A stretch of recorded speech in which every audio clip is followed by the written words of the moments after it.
We are back here on the party on CHMR. Yes, we are. You just heard November 9th Nocturne, which was very, very pretty, I must say. Yeah. I really like classical music. Merci beaucoup. De rien. Cool. So we're here with Vegas Lounge Lizard. Well, half of it. Half of Vegas Lounge Lizard. We're going to talk to them in a little while. But we're going to shut up. Yeah, they're going to be quiet for a little bit. And we're going to just have a chat with Kelle Rhoads first, if that's all right. He's just jotting me down an address. So we're just going to hang 10 because I really want that CD. Cool. So do you just want to introduce yourself? Okay. I'm Kelle Rhoads. I come from a well-known musical family. It's my first time in Canada, and I'm enjoying your beautiful Newfoundland countryside. I just went to Signal Hill today. Okay. And finally got to see it. It's absolutely gorgeous here. Yeah. And so I'm here with my good friend Dean and the Vegas Lounge Lizards, which I'm doing a show with tonight. And I'm here for recording and to kind of see a part of the world that I never actually even thought I'd ever get to see. It's really cool. It's really beautiful. So I guess Newfoundland must differ a lot from the States where you're from. Night and day. Yeah. Well, the weather we've been having, he was telling me, like, if that happened in Los Angeles, like, there'd be like a lockdown. Really? The weather of the last couple of days, that would be considered a major storm. Oh my goodness. That would be like headline news. That's crazy. Yeah. So is there anything else that I guess you've gotten to do here since coming other than Signal Hill? Well, fortunately, we've gotten to rehearse and we've rehearsed and 12 today, hours past 2 days. Wow. Right. So we've been. It's definitely been a musical adventure so far, which is fine with me. Then a little bit later on, when all the work is caught up, I guess I'll be doing a bit of sightseeing. Bit of sightseeing. Yeah. Cool. Cape Yeah. Very nice to take them out for Toutons and. Yeah, we were talking about Toutons yesterday, remember? That's exactly what they were talking about. Yeah. He's had dressing and gravy with fish and chips, so Okay. I really like that. So he's halfway to being in a Newfoundland. And he's gonna have a Jigs dinner next week as well. Oh, very nice. Very nice. That's actually what I had for supper. Fun story. It is supper. But, so do you want to, I guess you were mentioning that you have a new album coming out I of do. your own. Do you want to talk a little bit about that? Sure, I'd love to. My fourth record will be coming out, I'm going to say by May, Okay. but it looks like now it might even be as early as March. Wow. And it is, again, another classical record, and it's called Magnificent Obsession. Okay. And I have already released, starting in 2005, I released Titanic Overture. My second one was Portraits of Oblivion. And the third, which we are playing cuts from tonight, is called Pride and Profanity. Okay. Cool. My music is classical, and it is especially centered on the pianoforte. Okay. How long, I guess, have you been playing piano? Like, because obviously you're a well-trained musician. When did you I've start? really only actually been playing piano really super seriously. I was a singer before that, and before that I was a drummer. But piano's what I concentrate on now, and essentially for the last 15 years. Okay. Cool. So how will this new album differ from your other albums that you've released? The new album is going to feature a little bit more production. Okay. There's also a blend. I'm doing two things I haven't done before. There's a little bit more production and different varied instruments. And also, in addition to that, I am doing a couple of contemporary pieces of music. Usually my music, like what you just heard, you said you liked, it would be fair to say that music might have been from a long time ago. Like it doesn't necessarily sound real contemporary. Yeah, it kind of has. But the music on the record that is coming out next has a couple of contemporary pieces as well. Okay. I do a blues, which I'll be performing tonight, from the 30s, an old blues arrangement, and I also do I call it Americana. It's a song I wrote about a house in Ohio. Okay, cool. So, do you find, I guess, inspiration in anybody else in your own music? That's a good question to ask me. Yeah. I don't listen to classical I listen to them for pleasure. Yeah. But I don't listen to them for inspiration. Okay. I get my inspiration by going to art galleries and looking at art. That's very cool. That's what inspires my music, and it is what I use as an inspirational incentive all the time. Okay. We have a very famous art gallery that's really excellent. It's called the Getty in Los Angeles, and we have a lot of smaller galleries. And when it comes time to start getting material for a record, I just go gallery hopping. Okay. And what I basically do is I interpret what those paintings sound like to me. That's very cool. You So, tell me the stories behind. Sorry, you tell me. There's stories behind all my music. They all have stories. yeah. That's really neat. So, I guess you have a favorite piece of art that inspired one of your songs? Rather than a favorite piece of art, I will say that I'm extremely inspired by a Mexican artist that passed away in the last couple of years. His name was Julio Galan, and Andy Warhol called him the most important contemporary artist in the last 100 years. Wow. And so I'm inspired by him. I'm also very inspired by the French Impressionistic painters, Renoir, Monet, and I'm also inspired by Vincent van Gogh. Okay. But not necessarily just that set. I mean, Yeah. I might see a painting by somebody that I don't know and I've never even seen before, and if it strikes my fancy, then that's one I'll have to decipher into music. Very cool. Okay. Cool. So, do we want to hit it off with another track? Yeah, sure. Would you like to introduce this next track? This next track has a very interesting story to it. It's called Devil Serenade, and it concerns a setting in France 100 years ago, and there are some children. You'll hear voices. They're singing in French, and they're playing in a room, and the devil comes and looks in the window because he's thinking about taking their souls. And what they do is they notice him, and they're not afraid of him. And they face him, and they tell him the different things that they like to do and why they can't go to hell, why they can't go to hell with him. And but they're not afraid. And he's so impressed by that he doesn't take them.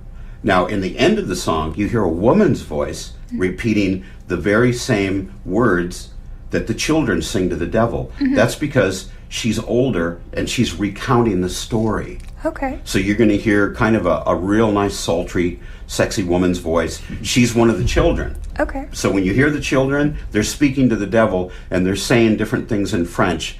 I want to play. I want to sing. I want to love. I want to sleep. I don't want to go with you. Okay. And the devil's so impressed that he eventually walks away and he goes and finds another customer. Very cool. All right, let's hear it. And we're back here on the party on CHMR. I'm your Yes, host, we Warren are. Gordon. And I am Chelsea Skeens. And we're sitting here with Kelle Rhoads and Vegas Lounge Lizard. Yes. So, Kelle, what did you see in Vegas Lounge Lizard to make you want to come here to record their album? Primarily, I'm friends with Dean Lundgren, and he came and visited our conservatory in Los Angeles, and he purchased a CD from me, and then I subsequently got an email from him, and he suggested would I like to come and record with his band, Vegas Lounge Lizard, and I said, yeah, that sounds really interesting. And then considering where it was, and it just, you know what, it just seemed like what I should do. I just felt that I need to do this. Yeah. So I would say that some of it was based on friendship and some of it was based on intuition. Okay. I just felt that this is like something that I need to do. Very cool. And so far it's been 100% wonderful. That's very It's good. great. I want to play with them more. Glad to hear that. So, this is a question for all of you guys. How's the recording been going? Oh, it's been going great. Yeah, we finished up Kelly's piano and keyboard parts. We're still working on some vocals, which we'll finish tomorrow, hopefully. Yeah, so The it's, mixing. the mixing, and some of it came together. Kelly's recorded a track by himself, and there's one track that he has kind of a middle part. And I guess it's almost like 2 minutes long. And then we cut back into the song. It's really cool. Okay. So where are you guys recording? We're recording with Richie Perez, Okay. and his studio is called Mag House. Okay. But today we recorded on site at somebody's house because they had a really nice piano there, a really nice old piano, so we used that Okay. for the recordings. So what are your biggest plans for the album? What do you want to have out of it? Nick, why don't you take this one? You haven't talked yet. Well, we want to have a record that is more representative of us as a band, and that shows the growth that's happened in the band between the last EP and the upcoming album.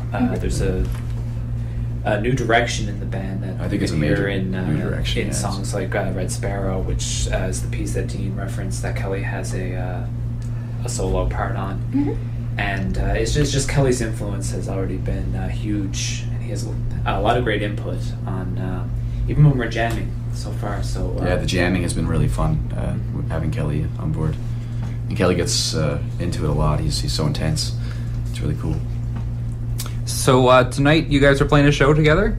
Yes, we're playing a really big show. Could you guys tell us a bit about that? Yeah, it's at the Levee. It's going to start at 10 p.m.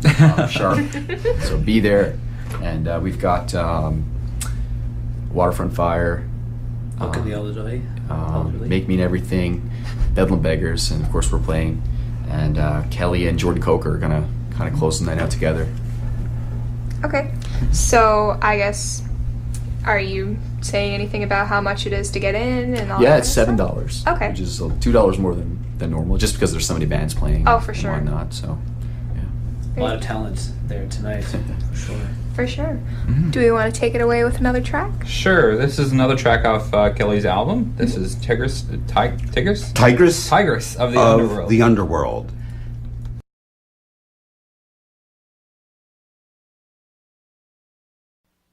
Okay, we just heard D from Ozzy Osbourne's album Blizzard of Oz, which your brother played on. Yes, you just heard my little brother. Yeah. It's kind of like Rhoads family night here. So you were mentioning that the title D is actually it's your mother. It's my mom. Her name is Dolores, and so people always called her D when she was a girl. So he wrote the piece of music that you just heard in the key of D, appropriately enough to pay tribute to her. That's so nice. So you were talking a little bit during the break about how your mother started your music school when she was 20, and she's almost 94 now. She'll turn 94 on her next birthday, and when she started the school with 2 other partners, all 3 being teachers, she was 28 years old. So we've enjoyed 65 years of continuous operation, and she spawned an entire musical dynasty. That's crazy. So I guess what instruments are taught there, and I guess how does that work? Presently, we offer guitar, bass guitar, piano, vocals, and drums and percussion. But at one time we offered the full extent of the brass choir and all the strings, including viola and cello and violin and different various horns, pretty much the entire instrumentation of an orchestra. Right. So what age ranges are involved as well? We don't take students under 6 years old, and they have to be 6 years old to start. And we actually have a lot of adults that have decided to either return or to start music lessons at an advanced age. We have students in the school that are in their 60s and 70s. Wow. That's very cool. So you were also mentioning that you do the piano and the keys on I don't teach piano. Oh, no, on I'm the, the director. I'm the director of the school. Okay. And I teach the voice students. Okay. But on my records, I do all the keyboard parts. Yeah, and you also get some students to be involved. I guess, do you want to talk a little bit I guess about it's that? safe to say that we've used a few students. Yeah. Yeah. That's really cool. But in like a lot of situations, what happens is I'll need a certain thing. So like let's say that I need a chorus or those children that you sang, I'll use somebody that can help me find that talent. Okay. You know, one of the fortunate things about Los Angeles is there's so many people that play and do music. So it's just a matter of picking up the phone and telling somebody what you want, and if they can't get it for you, they can give you a phone number, and then you go and you know, procure the talent.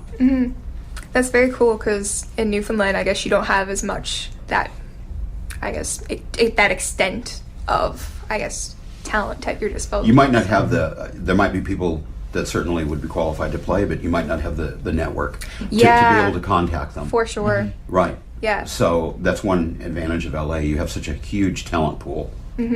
And also we're extremely well known. So Yeah, if exactly. they get a call from Usonia, they're probably not going to turn it down. So if people have liked your music that they've heard played tonight, as I'm sure they have, how could they procure your music? My music is sold at music stores in California, the largest one being Amoeba.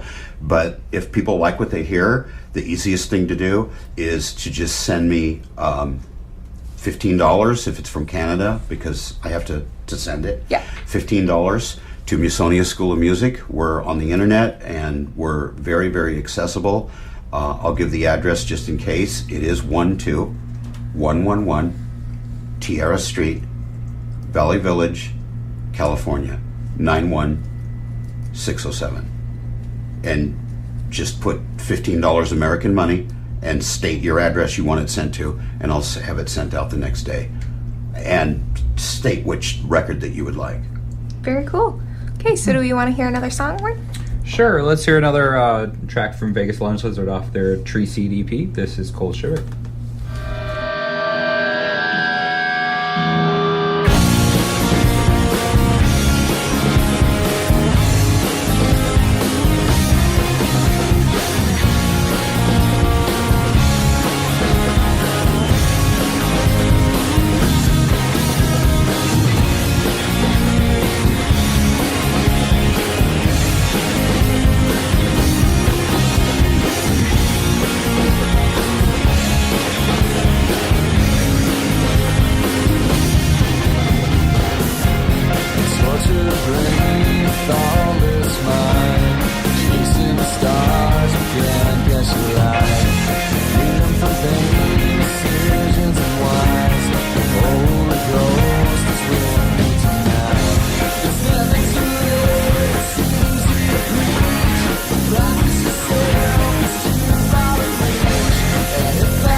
back here on the party on CHMR. Yes, we are.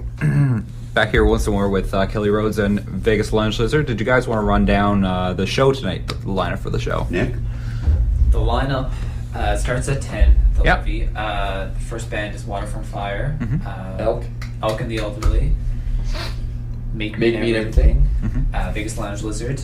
And then Jordan Bedlam Beggars. Bedlam Beggars. And then Jordan Jordan Kelle are Coker gonna close it off. and Kelle Rhoads are going to close the show with a piece they've been working on. Very Okay. nice. The 30s piece that he made. Was that the 30s piece? It's a 30s piece. It was written in the 30s, and actually the Rolling Stones covered it in 1971. Okay. And It's really fun. I cover it on my next record.